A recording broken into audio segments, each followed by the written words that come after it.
साथियों नमस्कार। आज बुलंदशहर में जो बांग्लादेशी हिंदुओं के पक्ष में जो हिंदू वहाँ अत्याचार सह रहे हैं उनके पक्ष में बुलंदशहर में ज्ञापन भी दिया और सम्मेलन भी बुलंदशहर में हुआ।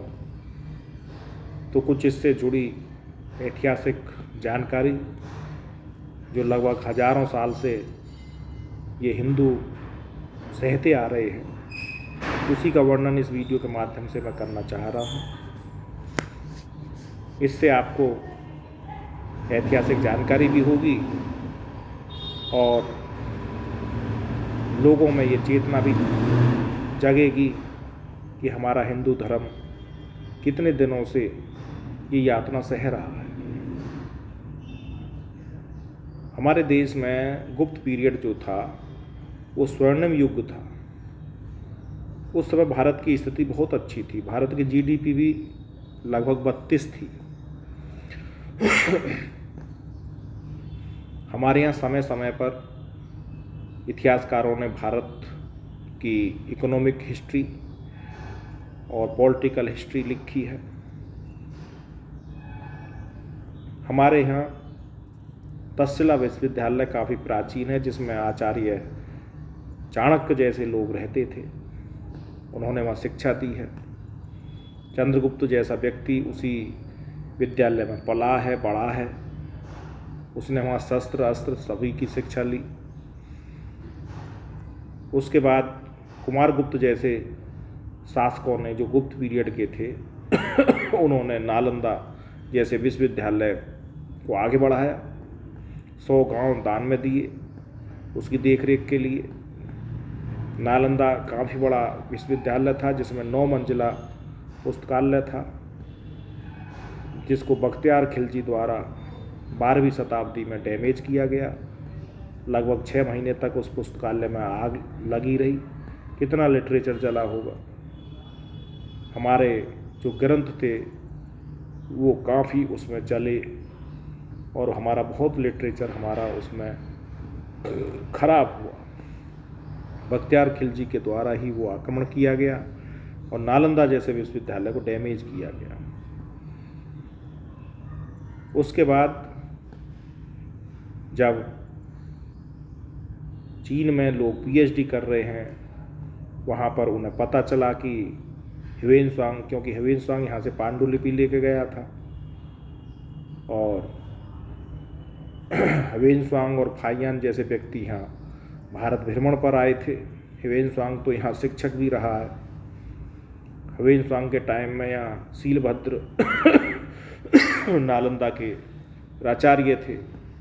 फाहियान जो आए थे वो चंद्रगुप्त द्वितीय के टाइम में यहाँ आए थे और ह्वेनसांग हर्षवर्धन के समय में यहाँ आए थे। तो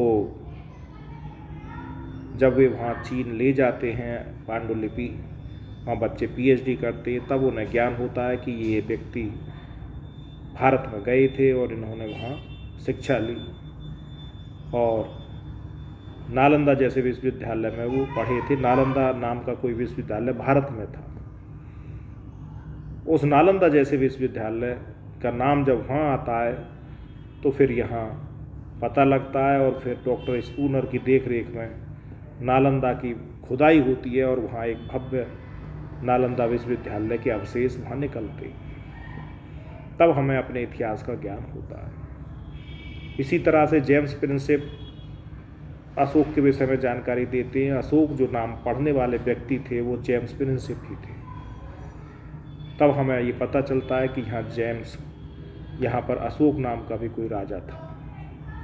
तब फिर हमारे इस इतिहास को लिखा जाता है और इतिहास में कुछ बातों को जिस ढंग से लिखा जाना चाहिए था उस ढंग से नहीं लिखा गया और आज भी हमारा इतिहास कुछ अधूरा ही लिखा हुआ है। जैसे कि मैं उदाहरण देता हूँ कि गौरी के साथ ख्वाजा मोइनुद्दीन चिश्ती आए, ये इतिहास में पढ़ाया जाता है, जबकि पढ़ाए जाने की ज़रूरत ये है कि गौरी अपने साथ बख्तियार खिलजी, बख्तियार ख्वाजा मोइनुद्दीन चिश्ती जैसे संत को साथ लेकर के आई। और संत को साथ लेकर के आने का जो उनका कारण था वो केवल ये था कि वो यहाँ पर कन्वर्जन करना चाहते थे, और कन्वर्जन करने के लिए वे इसलिए उत्सुक थे क्योंकि वो हिंदुओं को मुस्लिम बनाना चाहते थे। एक तरह से जिहाद वाली मानसिकता उनकी थी। अब इसके दो दृष्टिकोण हो सकते हैं। एक तो ये कि इतिहास में ऐसा लिखना वो चाहते नहीं थे, एक ये कि वो ये चाहते थे कि इससे सांप्रदायिकता ना फैले, इसलिए ऐसा लिखा गया। जबकि इतिहास को हमेशा सत्य लिखना चाहिए। अच्छी शिक्षा आप तभी दे सकते हो जब आप बुक में अच्छा लिखो, और बुक में यदि आप गलत लिखेंगे तो शिक्षा गलत जाएगी, और गलत शिक्षा देने से कभी व्यक्ति उस दृष्टिकोण से शिक्षित नहीं हो सकता जिस दृष्टिकोण से हम उसे चाहते हैं। ये दृष्टिकोण है। अब आगे देखते हैं कि जो गौरी थे, गौरी का जो दास था कुतुबुद्दीन ऐबक, वो बहुत जल्दी ख़त्म हो जाता है। 4 साल ही वो शासन कर पाता है, 1206 से 1210 तक, और फिर तुरंत ही शासन की बागडोर इल्तुतमिश को दे दी जाती है। इल्तुतमिश पहले बदायूं का सूबेदार था, लेकिन बदायूं से उसे फिर यहाँ दिल्ली का बादशाह बना दिया जाता है, और इस इल्तुतमिश का एक वजीर था जुनैदी। तो ये प्लानिंग की जाती है कि वो इल्तुतमिश जुनैदी से कहता है कि हम क्यों ना एक और मौत और एक और इस्लाम, इसका पूरे हिंदुस्तान में प्रचार करवा देते हैं। चाहे आप या तो इस्लाम ग्रहण करो या मौत, कोई सा एक चुनना पड़ेगा। तो जुनैदी ये कहता है इल्तुतमिश से कि यहाँ हिंदू इतना है कि आप जो लोग हो सभी वो एक बूंद के समान हो, और इससे हिंदू पूरा इकट्ठा है, और ये सब मिल कर के हम पे आक्रमण कर देंगे, और हम यहाँ से भाग जाएंगे, हमें भागना पड़ेगा, समाप्त हो जाएंगे हम। ये उसने अपनी सलाह इल्तुतमिश को दी। ये इतिहास है, इतिहास कहता है। ये क्वेश्चन तो नेट में भी पूछा गया, और अक्सर पूछ लिया जाता है जुनैदी उसका जो वजीर था वो क्या था और उसने क्या सलाह दी। ये बड़ा इम्पोर्टेंट, बड़ा महत्वपूर्ण कथन है।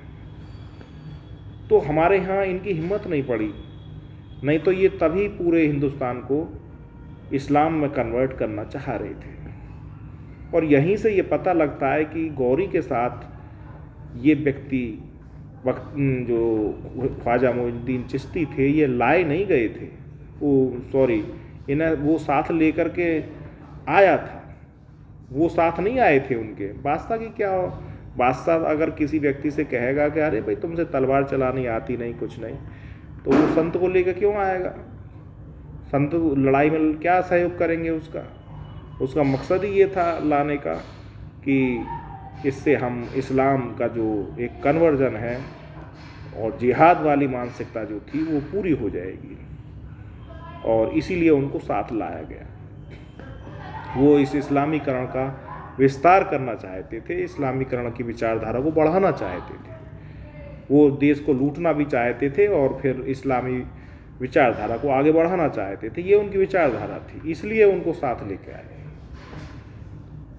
ये सत्य है। लेकिन हमारे यहाँ हिंदू उस समय इकट्ठा ही रहा। राजाओं से लड़ाइयाँ हुई, राजा लड़े, लेकिन राजा अगर कहाँ से इस बात को समझ लेते, पृथ्वीराज चौहान जैसे लोग अगर इस बात को समझ लेते कि हमें जयचंद और आला उदल जैसे लोगों का साथ चाहिए इन विदेशियों को खदेड़ने के लिए, तो इतिहास कुछ और ही होता। पृथ्वीराज चौहान ने आला उदल को कत्ल कर दिया वहाँ संभल में लड़ाई में। वहाँ से वो लोग, क्योंकि वो लोग महुआ की तरफ से लड़ते थे, और उस समय चंदेल शासकों का बड़ा वर्चस्व था। परमार्दी देव के टाइम की ये बात है, परमार्दी देव के टाइम में ही ये आला उदल थे, और उनसे शत्रुता ले ली, फिर जयचंद से शत्रुता ले ली, और इस शत्रुता के कारण ही हिंदू राजाओं की शक्ति दुर्बल हुई और उसका परिणाम ये हुआ कि गौरी जैसे राजा ने यहाँ आकर हिंदुस्तान की धरती पर पृथ्वीराज चौहान को 1192 में हरा दिया, जबकि वो उसे पूर्व में 1 साल पहले तराइन के युद्ध में ही 1191 में हरा चुके थे। ये सत्य है। तो ये जो कहानी है, ये हमारे हिंदू उस समय इकट्ठा थे, लेकिन राजाओं की ओर से लड़ने के लिए वो इकट्ठा नहीं हुए। आम जनता जो थी वो हिंदूवादी थी। उसके बाद देखो, बाबर के टाइम की मैं बात बताता हूँ। बाबर जो था वो इतना, उससे पहले सिकंदर लोदी इतना कट्टर था कि उसने ज्वाला जी जैसे मंदिर को लूटा, बहुत मंदिरों को लूटा, और वो इतना कट्टर था कि वो देवी को उसने बाटों में तोड़ दिया और उससे कसाईयों को दे दिया कि भाई ये हिंदुओं का भगवान है और इससे गोश्त दिया करो तोल के। सिकंदर लोदी ये करता है, सिकंदर लोदी के ये कारनामे थे। उसके बाद हम बात करते हैं आपके बाबर की। तो बाबर भी इतना कट्टर था कि वो राजपूत शासकों को हरा कर उनके सिर कटवा कर उनके सिर मुंडों को ढेर लगा लिया करता था, और ढेर लगा के उस पर वो फिर इंजॉय करता था, नृत्य करता था, शराब पीता था, नृत्य करता था। ये बाबर के कारनामे थे। एस के पांडे स्पष्ट अपनी बुक में लिखते हैं, केसी श्रीवास्तव की बुक में ये वर्णन मिलता है। तो ये इतिहास में ये कहानी हुई हैं, लेकिन इतनी कहानी पर हमारे यहाँ लोगों ने अपने धर्म को नहीं बदला, वो हिंदू ही रहे, उनके मन में वैचारिक रूप से भगवान ही रहे। ये था हमारा हिंदू धर्म। उसके बाद आप आगे आ जाइए, ब्रिटिश पीरियड में अगर देखते हैं हम, तो हमारे यहाँ कितनी सती प्रथा जैसी कुरीति थी, और सती प्रथा जैसी कुरीतियों को यहाँ पर दूर किया गया। राजा राम मोहन राय जैसे व्यक्ति आए। राजा राम मोहन राय के बड़े भाई थे जगमोहन। जगमोहन की पत्नी विमला उसमें सती हो जाती हैं, और जब उनकी भाभी सती हो जाती हैं तो राजा राम मोहन राय को बड़ा दुख होता है, क्योंकि राजा राम मोहन राय अपनी भाभी से बड़ा लगाव रखते थे। और फिर उन्होंने सती प्रथा जैसी प्रथा को बंद करवाने के लिए बीड़ा उठाया और उसके लिए लड़ाई लड़ी। उन्हें बड़ा विरोध का सामना करना पड़ता था, और उसी कारण वो सती प्रथा ब्रह्म समाज की उन्होंने स्थापना की 1828 में, और उन्होंने ये सती प्रथा बेंटिंग के द्वारा समाप्त करवाई। बेंटिंग ने नियम बनाकर उसे समाप्त किया।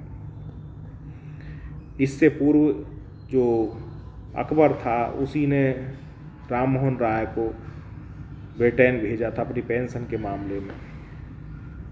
1806 में यही वो व्यक्ति था अकबर की, जिसके टाइम में शाह आलम, कि जिसके समय में हमारे देश में रुपए की शुरुआत हुई थी, कागजी रुपए की। उससे पूर्व चांदी का रुपया यहाँ चलता था। उससे पूर्व जो भी यहाँ मुद्रा चलती थी, सोने की, चांदी की, तांबे की, वो मुद्रा चली हैं। लेकिन 1806 के बाद फिर रुपये, कागजी मुद्रा रुपये के रूप में यहाँ चली है। ये हमारे यहाँ शुरुआत हुई थी। तो ये शुरुआत जो हमारी हुई है वो वैले जली, और जो ये अकबर द्वितीय था उसी के टाइम में ये काम हुआ है। अब हम जो देखते हैं कि हमारे देश में इतना धर्मांतरण होने के बावजूद, इतनी लड़ाई होने के बावजूद, जब हमारे देश का बंटवारा हुआ 1947 में, वो भी धर्म के आधार पर हुआ, और उसमें बहुत लगभग 5 लाख हिंदू मारे गए। और 5 लाख हिंदुओं के मारने के बाद, उनकी कुर्बानी होने के बाद, तब ये पाकिस्तान इनको दिया, जगह भी दे दी, और हमारे देश ने ये भी सहा बंटवारा होकर, और हमारे देश को आज़ादी मिल गई। हमारे देश का नाम संवैधानिक रूप से इंडिया रखा गया, उसका नाम पाकिस्तान रखा गया। तो ये जो पाकिस्तान शब्द है, रहमत अली ने उस शब्द को दिया था।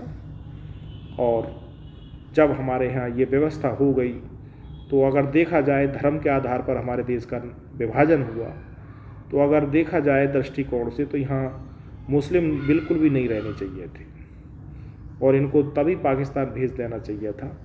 लेकिन कुछ मुस्लिम यहाँ रह गए, लेकिन उन जो मुस्लिम यहाँ रह गए उन्होंने हिंदुस्तान की विचारधारा में तालमेल नहीं रखा।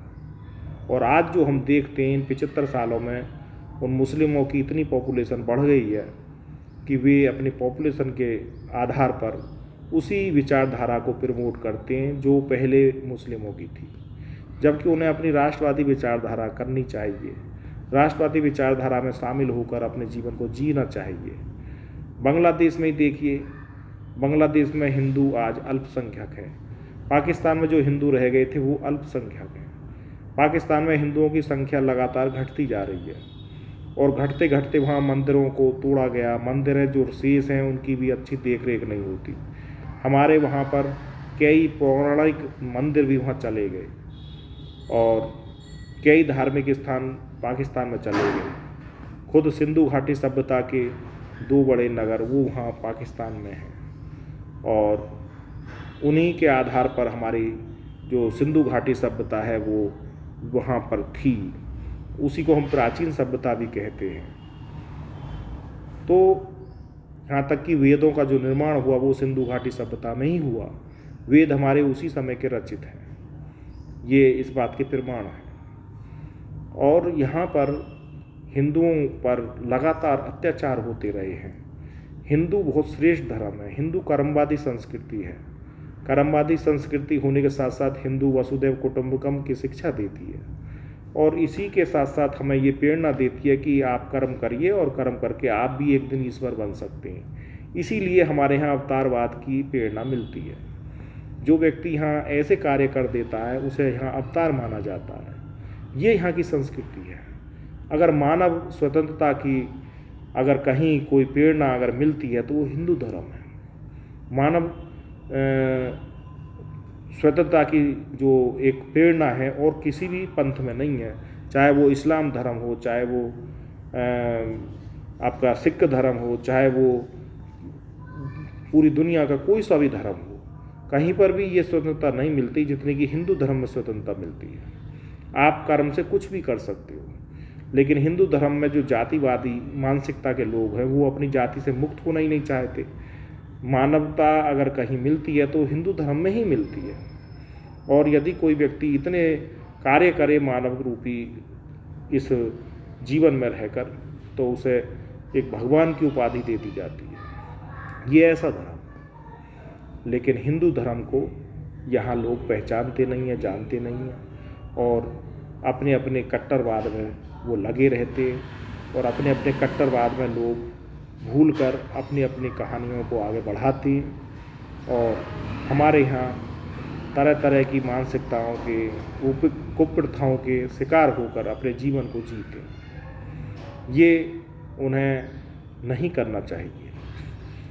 हमारे यहाँ पर हिंदू धर्म की जो भी कार्य यहाँ हुए वो किसी भी काल का इतिहास कालखंड आप उठा के देख लें, वो लड़ाइयाँ जो भी हुई हैं वो इस धर्म के विरुद्ध हुई हैं।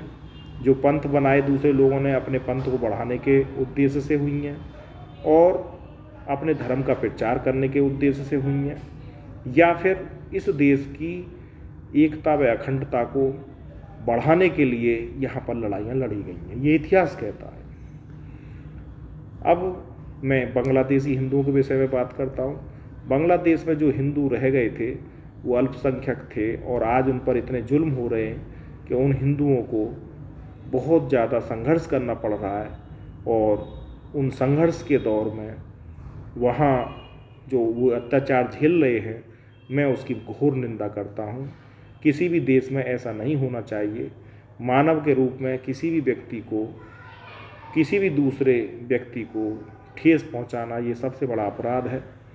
और मैं यही कहूँगा कि कोई भी व्यक्ति है, जो है वो सनातनी है चाहे वो हिंदू है, आज की इस 21वीं सदी में किसी को भी हमें ठेस पहुंचाना ये बहुत बड़ा अपराध है और इसकी मैं घोर निंदा करता हूं।